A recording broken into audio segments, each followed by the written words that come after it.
नाशिकच्या त्र्यंबकेश्वर मंदिराच्या सुरक्षा रक्षकांकडून भाविकांना मिळणाऱ्या वागणुकीची आत्तापर्यंत राज्यभर चर्चा अनेकदा झाली आहे।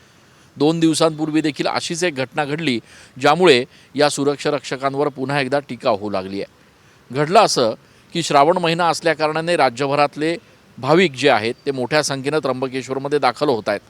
अशातच 2 दिवसांपूर्वी मोठ्या संख्येने भाविक त्र्यंबकेश्वर मंदिराच्या परिसरात दाखल झाले। पावसाची ऊन वाऱ्याची तमा न बाळगता 3 ते 4 तासांपासून रांगेत असलेल्या भाविकांचा समतोल बिघडला आणि त्यांनी अक्षरशः मंदिराजवळ लावलेले बॅरिकेडिंग बाजूला करून मंदिरात घुसण्याचा प्रयत्न केला।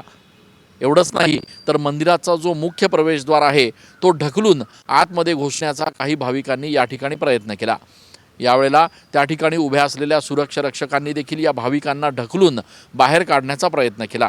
स्थानिक पोलीस कर्मचारी देखील त्या ठिकाणी आले आणि मग स्थानिक पोलीस कर्मचारी, मंदिराचे सुरक्षा रक्षक आणि परराज्यातून आलेले भाविक यांच्यात बाचाबाची झाली आणि मोठ्या प्रमाणात या ठिकाणी धिंगाणा सुरू झाला।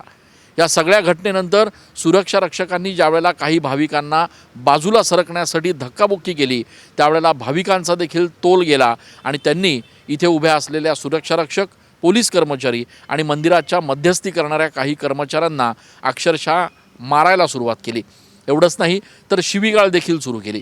या सगळ्या गोंधळात इथे उभ्या असलेल्या मंदिराच्या सुरक्षा रक्षकांनी देखील काही भाविकांना चोप द्यायला सुरुवात केली। हा सगळा प्रकार इथे CCTV कॅमेऱ्यात कैद झाला। तसंच मोबाईलवर देखील अनेक भाविकांनी हा संपूर्ण प्रकार कैद केला। हा सगळा व्हिडिओ सोशल मीडियावर मोठ्या प्रमाणात व्हायरल झाला आणि सुरक्षा रक्षकांच्या एकूणच वागणुकीवर पुन्हा एकदा टीका होऊ लागली। मंदिर विश्वस्तांच्या वतीनं सांगण्यात येत आहे की सुरक्षा रक्षकांना भाविकांनीच शिवीगाळ करून मारहाण करण्याचा प्रयत्न केला आणि त्यामुळे भाविक आणि मंदिराच्या काही कर्मचाऱ्यांनी या ठिकाणी शांततेनं घेण्याचा प्रयत्न केला असला तरीसुद्धा हा वाद चिघळून गेला। येणाऱ्या दिवसांमध्ये नाशिकमध्ये सिंहस्थ कुंभमेळा आयोजित केला जाणार आहे आणि या सिंहस्थ कुंभमेळ्याच्या काळात त्र्यंबकेश्वरमध्ये देखील लाखो भाविक या ठिकाणी दाखल होणार आहेत।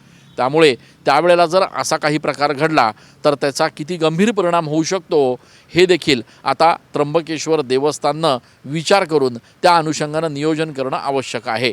किमान येणाऱ्या दिवसांमध्ये इथल्या सुरक्षा रक्षकांकडून भाविकांना अशा पद्धतीनं मारझोड होता कामा नये याची दक्षता देखील आता त्र्यंबकेश्वर विश्वस्तांनी घेणं आवश्यक आहे। कॅमेरा पर्सन आकाश येवलेसह मी चंदन पूजाधिकारी, TV9 मराठी।